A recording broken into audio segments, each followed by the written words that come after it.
চলতি মাসেই বিশ্বকাপ বাছাই পর্বের ম্যাচে চিরপ্রতিদ্বন্দ্বী আর্জেন্টিনার মুখোমুখি হবে ৫ বারের বিশ্ব চ্যাম্পিয়ন ব্রাজিল। তার আগে সেলেচাওরা ও কলম্বিয়ার বিপক্ষে আরেকটি ম্যাচ খেলবে। ম্যাচ দুইটি স্কোয়াডে যে সুপারস্টার নেইমার জুনিয়র ফিরছেন সেটি প্রাথমিক স্কোয়াডে আভাস পাওয়া গিয়েছিল। তাকে রেখেই আসন্ন দুইটি ম্যাচের জন্য ব্রাজিলের ২৩ সদস্যের দল ঘোষণা করেছেন কোচ দরিবাল জুনিয়র। গতকাল বৃহস্পতিবার এক সংবাদ সম্মেলনে ব্রাজিলিয়ান কোচ এই স্কোয়াড প্রকাশ করেন, যেখানে প্রথমবারের মতো জাতীয় দলের ডাক পেয়েছেন ২১ বছর বয়সী রাইট ব্যাক ওয়েসলি। দল ঘোষণায় তরুণ এই ফুটবলারের প্রশংসাও করেছেন দরিবাল। এছাড়াও নেইমারের দলে ফেরা নিয়েও খুশি এই সেলেসাও কোচ। তিনি বলেছেন, জাতীয় দলে নেইমারের প্রতিনিধিত্ব নিয়ে নতুন করে বলার কিছুই নেই। সে যে ছোট পুনর্বাসনের মধ্যে দিয়ে গেছে সেটি আমরা সবাই জানি। একই সঙ্গে তার দক্ষতা ও সামর্থ্য যে কোনো পরিস্থিতি মোকাবেলায় কতটা উপযুক্ত তাও অজানা নয়। এর আগে ২০২৩ সালে অক্টোবরে ব্রাজিলের হয়ে বিশ্বকাপ বাছাই পর্বে উরুগুয়ের বিপক্ষে খেলার সময় এসিএলের ইনজুরিতে পড়েন নেইমার, যার কারণে তাকে পরের বছর অক্টোবর পর্যন্ত মাঠের বাইরে কাটাতে হয়েছে।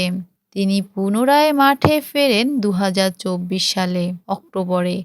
সৌদি ক্লাব আল হিলালের হয়ে তিনি এএফসি চ্যাম্পিয়ন লিগে আল আইনের বিপক্ষে লম্বা সময় পর ম্যাচ খেলেন।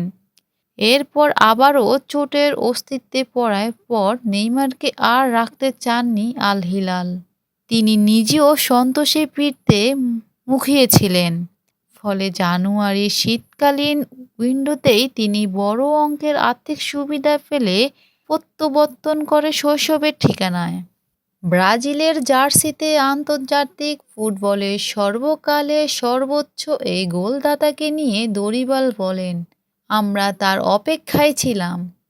আমি আশা করি সেও তার এই প্রত্যাবর্তনের খুশিই হবে। আমরা এখানেই তার পুরনো সামর্থ্য ফিরে পেতে প্রয়োজনীয় নিরাপত্তা দিতে পারব বলে আশাবাদী। আমরা অনেক বড় প্রত্যাশার ভার ও তার কাঁধে দায়িত্ব চাপিয়ে দিতে চাই না।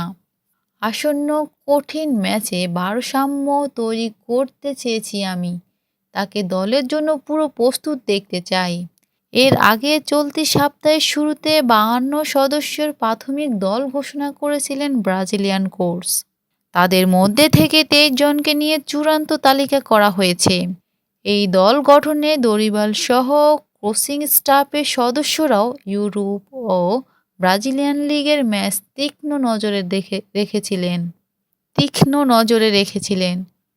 পর্যবেক্ষণ করেছেন ফুটবলারদের পারফরম্যান্স। আগামী ২১শে মার্চ কলম্বিয়া এবং ২৬শে মার্চ চিরপ্রতিদ্বন্দ্বী আর্জেন্টিনার বিপক্ষে বিশ্বকাপ বাছাইয়ের ম্যাচ খেলবে সেলেচাওরা।